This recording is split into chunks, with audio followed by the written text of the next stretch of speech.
انسانی عظمت کی اہمیت، مضمون ڈاکٹر مبارک علی، کتاب تاریخ اور سیاست، آواز و پیشکش اعجاز احمد۔ ایک انسان جب تک اپنی عظمت اور وقار کو برقرار رکھتا ہے، اس وقت تک اس میں تخلیقی صلاحیتیں اور ذہنی و فکری اپج باقی رہتی ہے، اور وہ اعتماد کے ساتھ اپنی رائے کا اظہار کرتا ہے اور اپنے حق کے لیے جدوجہد کرتا ہے۔ اسی لیے ایک ایسے معاشرے میں جہاں طبقاتی تقسیم گہری ہوتی ہے اور اقتدار چند ہاتھوں میں محدود ہوتا ہے، وہاں اس بات کی پوری کوشش کی جاتی ہے کہ انسانی عظمت و وقار کو کس طرح سے کچلا جائے، کیونکہ صرف اسی صورت میں وہ لوگوں کی قوت و مزاحمت کو ختم کر کے انہیں اس قدر کمزور کر دیتے ہیں کہ ان پر حکومت کرنے میں اور انہیں اپنے زیر اقتدار رکھنے میں انہیں دشواری پیش نہیں آتی۔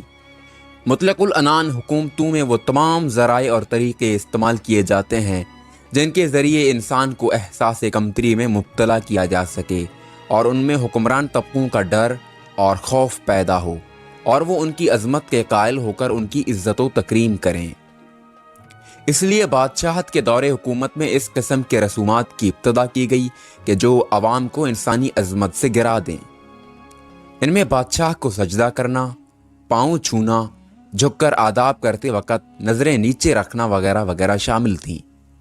اعلیٰ و ادنیٰ کی تفریق لباس، رہائش اور طرز معاشرت سے بھی ظاہر کی جاتی تھی۔ عوام حکمران طبقوں کے قیمتی لباس، عالی شان محلات، جلسے و جلوس سے متاثر ہوتے تھے۔ عظیم عمارتیں، اونچی نسلیں، بلند و بالا دروازے انہیں ہیبت زدہ کرنے کے لیے ہوتے تھے۔ جب طاقت و قوت اور دولت چند طبقوں میں سمٹ جاتی ہے تو اس کے نتیجے میں عوام کی اکثریت غربت، جہالت اور توہمات کا شکار ہو جاتی ہے، اور عوام کی زندگی ان گنت مسائل میں جکڑ کر رہ جاتی ہے۔ ایسے وقت میں وہ اپنے مسائل کا حل تلاش کرنے کے لیے انہی طبقوں کی طرف متوجہ ہوتے ہیں، مثلاً ملازمت، انصاف کی ضرورت اور تحفظ کی تلاش۔ ان سب کے لیے عوام کو انہی کے دروازے پر جانا پڑتا ہے اور خوشامدانہ انداز میں ان سے درخواست کرنی پڑتی ہے، جس میں وہ خود کو گرا کر فدوی و خاکسار کہہ کر ان سے گڑ گڑا کر درخواست کرتا ہے۔ اس کے درخواست کی منظوری کا مطلب یہ ہوتا ہے کہ اسے ہمیشہ کے لیے غلامی میں لے لیا گیا ہے۔ اس پورے عمل میں ایک عام انسان اپنی عزت اور عظمت سے محروم ہو جاتا ہے اور اسے ہر مرحلے پر اپنی کم آئیگی کا احساس ہوتا ہے، اور یہی احساس اس کی قوت و مزاحمت کو ٹکڑے ٹکڑے کر دیتا ہے۔ زبان اور انداز تخاطب میں طبقاتی فرق کو قائم رکھا جاتا ہے اور اس طرح مخاطب ہوا جاتا ہے کہ وہ اپنے طبقاتی درجہ اور فرق کو محسوس کر سکے۔ انسان کی مزاحمت و بغاوت اور اس کی جسمانی اور روحانی قوت کو کچلنے کے لیے اذیت و ایذا رسانی کے طریقوں کو استعمال کیا جاتا ہے۔ یہ آخری حربے ہوتے ہیں کہ جن کے ذریعے انسان کی عظمت کو ختم کیا جاتا ہے، کیونکہ اذیت کے سبب انسانی روحانی و جسمانی طور پر پسماندہ ہو جاتا ہے اور اس کی شخصیت اس قدر کچل دی جاتی ہے کہ وہ سر اٹھا کر چلنے کے قابل نہیں رہتا ہے، اور اسے خود اپنے سے اور اپنی زندگی سے نفرت ہو جاتی ہے، اور وہ کسی سے نظریں ملانے کے قابل نہیں رہتا ہے۔ انسانی عظمت کو ختم کر کے مطلق العنان حکومتیں وقتی طور پر تو اپنا اقتدار قائم کر لیتی ہیں اور اپنی قوت و طاقت اور مراعات کو برقرار رکھ لیتی ہیں، مگر اس کے نتائج آگے چل کر معاشرے کے زوال اور تباہی کی صورت میں ظاہر ہوتے ہیں، کیونکہ اس کا سب سے بڑا اثر یہ ہوتا ہے کہ ایسے معاشرے میں ہر عمل حکمران طبقوں کی خوشنودی کے لیے کیا جاتا ہے اور عام لوگوں کی فلاح و بہبود کو نظر انداز کر دیا جاتا ہے۔ چاہے ادب ہو، فن ہو یا سائنس، ان تمام کا مقصد ان طبقوں کے لیے تفریح مہیا کرنا اور ان کی ضروریات کی تکمیل کرنا ہوتا ہے، جس کے نتیجے میں معاشرہ پسماندہ رہ جاتا ہے۔ اس کی مثال ہندوستان میں مغل معاشرے سے دی جا سکتی ہے۔ اکبر کے دربار میں فتح اللہ شیرازی ایک سائنسدان تھا، مگر اس نے جو بھی ایجادات کی ان کا مقصد بادشاہ اور اس کے امراء کے لیے ایسے کھلونے ایجاد کرنا تھا کہ جس سے وہ لطف اندوز ہوں۔ اس نے ایسی کوئی چیز ایجاد نہیں کی کہ جس سے عام لوگوں کو فائدہ ہوتا اور جس کے نتیجے میں معاشی تبدیلیاں آتی۔ بڑے بڑے شاعر اپنی ادبی صلاحیتوں کا اظہار قصیدوں میں کرتے رہے، اور بڑے بڑے ادیب امراء بادشاہوں کی وقت گزاری کے لیے قصے، کہانیاں اور داستانیں لکھتے رہے۔ مورخ دربار کے واقعات اور حکمران کے کارنامے محفوظ کرتے رہے،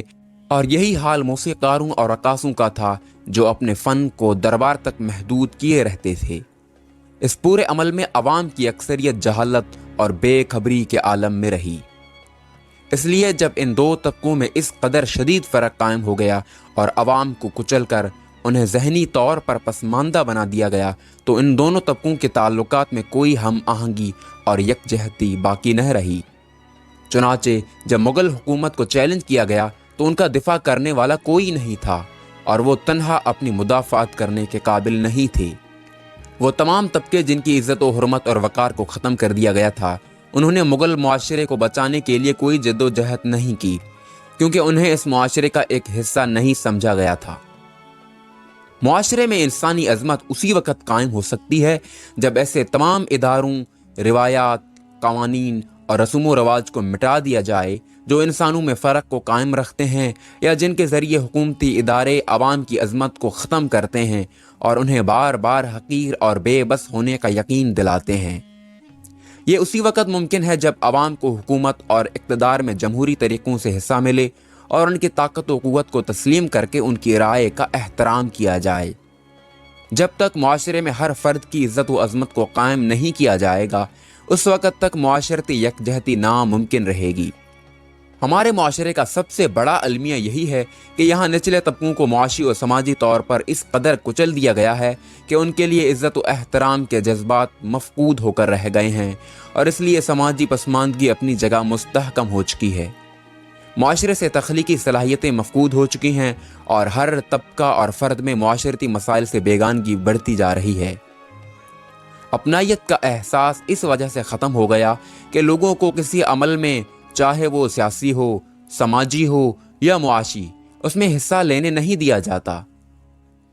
تاریخ تو یہی بتاتی ہے کہ جب بھی کسی معاشرے میں طبقاتی تقسیم اس قدر گہری ہو جاتی ہے اور لوگوں کو زندگی کے عمل سے علیحدہ کر کے انہیں کمتر سمجھا جاتا ہے، تو ایسے معاشرے زوال کے عمل سے خود کو محفوظ نہیں کر سکتے۔